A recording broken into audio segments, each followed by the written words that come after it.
Welcome my friends. Thank you very much for visiting my house. Listen the history of the walking street, and I will also show you what is happening inside the walking street, and watching the beautiful sight at Walking Street Fields Avenue, Balibago, Angeles City. What I am going to show you today are some of the passers-by inside the walking street, and vendors of different types of food called food street, whether in the morning or at night. Fields Avenue, Balibago, Angeles City. Fields Avenue is the name of a major street running through Balibago area of Angeles City in the Philippines. It is the center of the red light district and the bar scene of the biggest entertainment district of the Philippines. Fields Avenue in Balibago, Angeles City. The name derives from the common military practice of naming roads adjacent to airfields as Field Street or Field Avenue. Originally, the name referred to the Clark Air Base and was Clark Field Avenue. The name evolved to become Fields Avenue. History.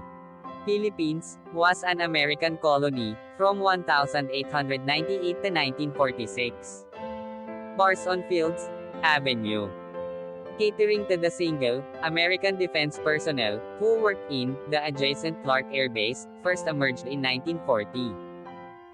During 1940s and 50s, there were only tatlo such bars just outside the main gate of the air base. By early 1960s, the Fields Avenue developed as a street lined with several bars. From November 1955 to April 1975, America fought Vietnam War. As the number of American troops in this war grew, more and more forces were deployed at Clark Air Base or routed through it. This led to a pro-life ration of bars, live bans, and prostitution, the latter mostly by young Filipina women, most of them either teenagers or 18 hanggang 55 years old. By the 1970s, there were more than 150 bars and prostitution joints along Fields Avenue. This led to a mushrooming of related ancillary industries in the vicinity, namely music bands, hotels, doctors, hairdressers, and money exchange transfer services.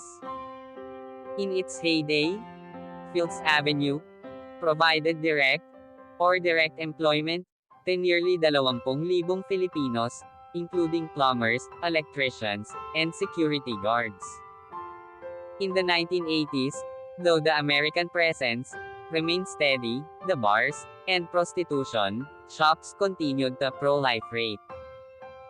Many bars and prostitution dens were owned by Americans, as well as local politicians, thus leading to a nexus between the locals, politicians, and American military and ex-military personnel. With the withdrawal of American Defense Forces from Clark in 1993, many of these establishments changed hands, but continued to do business. As Clark was turned into a Special Economic Zone, SEZ, these bars and prostitution joints changed their clientele to suit their new customers, Japanese and Korean businessmen. Restaurants serving food from these countries began to appear, and signboards in these languages were put up. The period from 2000 hanggang 2010 saw further expansion of these joints, as the area was relabeled as an entertainment district. While prostitution was officially banned, girls working here were simply redesignated as guest relations officers, GRO, and prostitution continued in practice.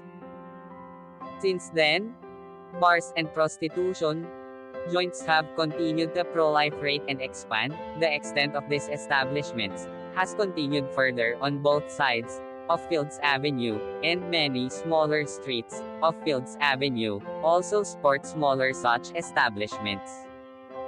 In 2010, A section of Fields Avenue, at the end where it meets the MacArthur Highway, was named as Walking Street, mimicking Walking Street in Pattaya.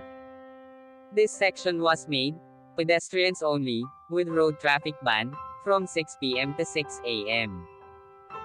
People arriving by air either take a taxi, direct to hotel, or a jeepney, to Main Gate Jeepney Terminal, located between the North SM Mall, Fields Avenue to South, and Bayanihan Park to East. Those arriving from Manila by bus, ask the driver to drop them off at the corner of Fields Avenue and MacArthur Highway, or alight at Capas Angeles Transport Terminal, which is also walking distance from Fields Avenue and the MacArthur Highway. The presence of family-oriented activities on the other side of Fields Avenue, namely shopping malls, as well as activity centers in Clark Air Base, has led to a neat separation between the two. Fields Avenue tends to cater more to single foreigner men, and sometimes women too, with at least 5 bars, featuring gigolos and gays, while the rest of Clark caters to family-based entertainment. Fields Avenue remains among the safest streets in the region, with restaurants and hotels. Fields Avenue has the largest density of hotels in Philippines, catering to all budgets, from a large number of 2-star and 3-star hotels, right up to a select few luxurious 5-star hotels.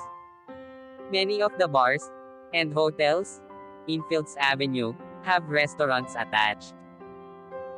Fields Avenue has among the largest variety of restaurants in Philippines, with cuisines ranging from European, continental, Japanese, Korean, Australian, and a select few restaurants serving Indian, Arabic, and Filipino food. Restaurants tend to have long opening hours, most of them open late and close late, up to 4 a.m., though a reasonably number of them open early, around 7 a.m. A few restaurants are open 24 hours. Most Filipino and international fast food chains including McDonald's, KFC, and Jollibee have at least one branch along or near Fields Avenue. 24-hour police station is located in the center of Fields Avenue. Thank you so much. See you my next video.